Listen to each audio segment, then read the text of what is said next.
കഴിഞ്ഞ 2 ദിവസമായി ചർച്ചകളിൽ നിറഞ്ഞു നിൽക്കുന്ന സോഷ്യൽ മീഡിയ ഭരിക്കുന്നതും മഞ്ഞുമൽ ബോയ്സാണ്. 2006-ൽ കൊടൈക്കനാലിലെ ഗുണ കേവിൽ പെട്ടുപോയ സുഹൃത്തിനെ രക്ഷിക്കുന്ന വിനോദയാത്രാ സംഘത്തിന്റെ യഥാർത്ഥ കഥ പറയുന്ന ചിത്രമാണ് മഞ്ഞുമൽ ബോയ്സ്. ചിത്രത്തിൽ കഥാപാത്രങ്ങളാക്കപ്പെട്ട യഥാർത്ഥ മഞ്ഞുമൽ ബോയ്സ് സിനിമ കണ്ടിറങ്ങിയ ശേഷം തങ്ങളെ തന്നെ വീണ്ടും സ്ക്രീനിൽ കാണുന്നതുപോലെ തോന്നിയെന്നാണ് നിറ കണ്ണുകളോടെ പറഞ്ഞത്. സർവൈവൽ ത്രില്ലറായ സിനിമ സിറ്റ് എഡ്ജ് അനുഭവമാണ് പ്രേക്ഷകന് സമ്മാനിക്കുന്നത്. 96% സിനിമയിൽ കാണിച്ചിട്ടുണ്ടെന്നാണ് റിയൽ മഞ്ഞുമൽ ഹീറോസ് പറഞ്ഞത്. ചിദംബരം സംവിധാനം ചെയ്ത സിനിമയിൽ സൗബിൻ ഷാഹിർ, ശ്രീനാഥ് ഭാസി, ഗണപതി, ഖാലിദ് റഹ്മാൻ തുടങ്ങി നീണ്ടൊരു താരനിര തന്നെ അണിനിരന്നിട്ടുണ്ട്. സെലിബ്രിറ്റികളെല്ലാം മഞ്ഞുമൽ ബോയ്സ് കാണാനായി കഴിഞ്ഞ 2 ദിവസങ്ങളിലായി തിയേറ്ററുകളിലേക്ക് എത്തിയിരുന്നു.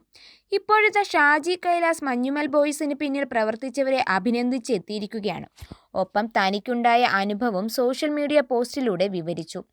ജീവിതം തൊട്ട സിനിമ എന്നാണ് മഞ്ഞുമൽ ബോയ്സിനെ ഷാജി കൈലാസ് നൽകിയ വിശേഷണം. കാണാവുന്ന സാഹിത്യമെന്ന് തിരക്കഥകളെ വിശേഷിപ്പിച്ചത് സാക്ഷാൽ MD സാറാണ്. സിനിമകൾക്കും ചേരും ഈ വിശേഷണം. കാണാവുന്ന സാഹിത്യം മാത്രമല്ല, കാണാവുന്ന ജീവിതം കൂടിയാണ് സിനിമ. പെടപെടയ്ക്കുന്ന ആ ജീവിതത്തിന്റെ പച്ചയായ ആവിഷ്കാരമാണ് മഞ്ഞുമൽ ബോയ്സ് എന്ന സിനിമ. പ്രേക്ഷക ലക്ഷങ്ങൾ ഏറ്റെടുത്ത ആ സിനിമ എന്നെ സംബന്ധിച്ചിടത്തോളം വ്യക്തിപരമായ ഒരു ഓർമ്മയാണ്. വേർപാടിന്റെ ഇനിയും ഉണങ്ങാത്ത നീറ്റലാണ്. ഞാൻ 10ൽ പഠിക്കുമ്പോഴാണ് ഒരു ദിവസം അച്ഛനെ തേടി കുറച്ച് സുഹൃത്തുക്കൾ വീട്ടിൽ വന്നു. അവർ അച്ഛനെ മാറ്റി നിർത്തി എന്തോ പറയുന്നത് ഞാൻ ശ്രദ്ധിക്കുന്നുണ്ട്. തിടുക്കത്തിൽ അച്ഛൻ അവരോടൊപ്പം പോകുന്നതും ഞാൻ കാണുന്നു. എനിക്കൊന്നും മനസ്സിലായില്ല. കുറച്ചു കഴിഞ്ഞപ്പോൾ വീട്ടുമുറ്റത്ത് ചെറിയ ഒരു ആൾക്കൂട്ടം രൂപപ്പെട്ടു. അത് പതുക്കെ വലുതാവാൻ തുടങ്ങി. രാത്രിയായപ്പോഴേക്കും മുറ്റം നിറയെ ആളുകളായി മാറിയിരുന്നു. എല്ലാവരും നിശബ്ദരായിട്ട് നിൽക്കുന്നു. എങ്ങും കനക്കപ്പെട്ട മൂകത മാത്രം. വൈകിയാണ് അച്ഛൻ തിരിച്ചെത്തിയത്. അച്ഛൻ എന്നെ കെട്ടിപ്പിടിച്ചു കരഞ്ഞു. അച്ഛൻ കരയുന്നത് ഞാൻ ആദ്യം കാണുകയാണ്. എൻ്റെ കണ്ണുകളും നിറഞ്ഞൊഴുകി.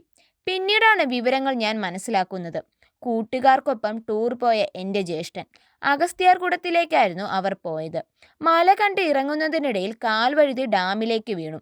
ജ്യേഷ്ഠനെ രക്ഷിക്കാൻ കൂടെയുണ്ടായിരുന്ന സുഹൃത്തുക്കൾ ശ്രമിച്ചു. കഴിഞ്ഞില്ല. അച്ഛൻ്റെ പ്രതീക്ഷകളാണ് ഡാമിലെ തണുത്ത ജലത്തിൽ മുങ്ങി ഇല്ലാതായത്. എൻ്റെ വീട് പെട്ടെന്നൊരു മരണവീടായി മാറി. സ്വന്തം കൂടപ്പിറപ്പുകളെ നഷ്ടപ്പെടുന്നവരുടെ വേദന എത്ര വലുതാണെന്ന് അത് അനുഭവിച്ചവർക്കേ അറിയൂ. മഞ്ഞുമൽ ബോയ്സ് ആ വേദനയുടെ ആഴം ഒരിക്കൽ കൂടി എന്നെ അനുഭവിപ്പിച്ചു. സിനിമ അനുഭവങ്ങളുടെയും കൂടി കലവറയാണെന്ന് മിടുക്കരായ ഇതിൻ്റെ അണിയറക്കാർ തെളിയിച്ചിരിക്കുന്നു. അതുകൊണ്ടാണ് ഇതൊരു സിനിമയാണല്ലോ എന്ന് പ്രേക്ഷകർ മറന്നു പോകുന്നത്. അവർക്കിത് അവരുടെ സ്വന്തം ജീവിതത്തിൻ്റെ ഏതോ ഒരു ഏടിൽ സംഭവിച്ച അനുഭവത്തിൻ്റെ നേർക്കാഴ്ചയാണ്. ആ കാഴ്ചയാണ് പ്രേക്ഷകർ ഒന്നടങ്കം എഴുന്നേറ്റ് നിന്ന് കൈയടിക്കുന്നത്.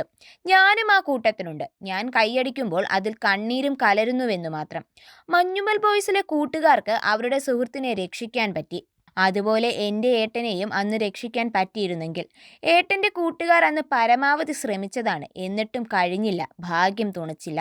ഈ സിനിമ കണ്ടപ്പോൾ ഞാൻ ആ ദിവസങ്ങൾ വീണ്ടും ഓർത്തു എന്നായിരുന്നു ഷാജി കൈലാസ് കുറിച്ചത്.